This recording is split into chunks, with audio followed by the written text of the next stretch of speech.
Yeah. So first off, tell us about tonight. You're a big Twilight fan? I love Twilight. I love vampires. I love werewolves. I love anything with Spider-Man, Iron Man, Superman, Batman. I am a geek. Look at me. Bethman. And what about What? you, Beth? Bethman? I've been talking you up. Don't worry. Had to get in there. They asked me how my marriage stays alive. I said, when you're married to a woman as beautiful as Beth, it's very easy. What do you think of that? Yeah. And now been making headlines. America's Got Talent. Are you negotiating? I love America's Got Talent. I'm a fan of the show. I would be honored if they asked me to be a judge. Right now, I'm not a judge, but I love the show. I would be an excellent judge. Dare I say, probably the best judge on television. In fact, I have the hair of a judge. All I have to do is get the powdered wig. But no, I would be a wonderful judge because, listen, I've had a 35-year career. I've stayed on top. I've had a #1 film, a #1 soundtrack.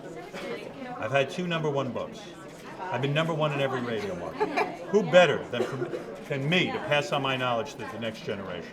That's true. And how good do you think you would be at listening to the musicians? How good are you on? I'm terrific.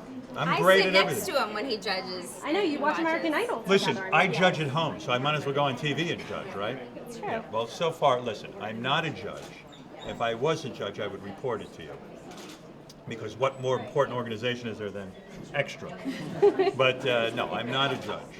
I now want to ask you talking about your career, but another legend is moving on Friday, Regis.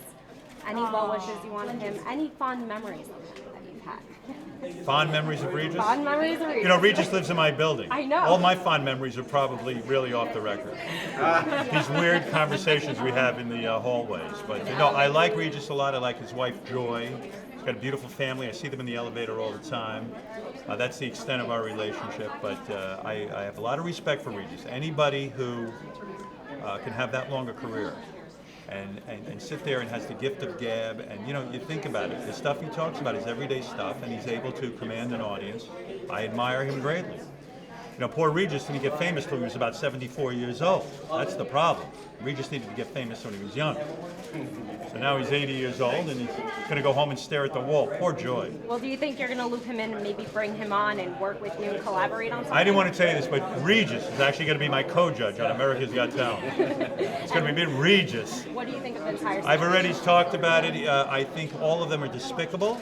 I think if you see, here's a tip for America. If you see a young boy being raped in a shower, walk over and punch the idiot in the mouth who is raping him. All of this silence, it's the same thing when you see a priest being silent. This is the real stuff that sickens me and should sicken all Americans. You got to learn from Nixon and Watergate. When you see something going on, you report it. There's no cover-ups. And a real man steps up and says this is wrong, and they do the right thing. I don't understand. It's this boys mentality, a jock mentality. We're going to cover up. We're going to protect each other. Meanwhile, a lot of young boys' lives are ruined. Well, how do you think he should be reprimanded or punished? Who reprimanded? Sandusky. Sandusky? How should he be reprimanded? How should if He you should cut were his to balls off. I mean, what are you going to do with a guy like that? If it's true, you know. Who knows? Allegedly. Thank you. I see a prominent reporter over there. Worried about me legally. Yeah, you know, listen, he has his day in court, and after that, we'll hang him.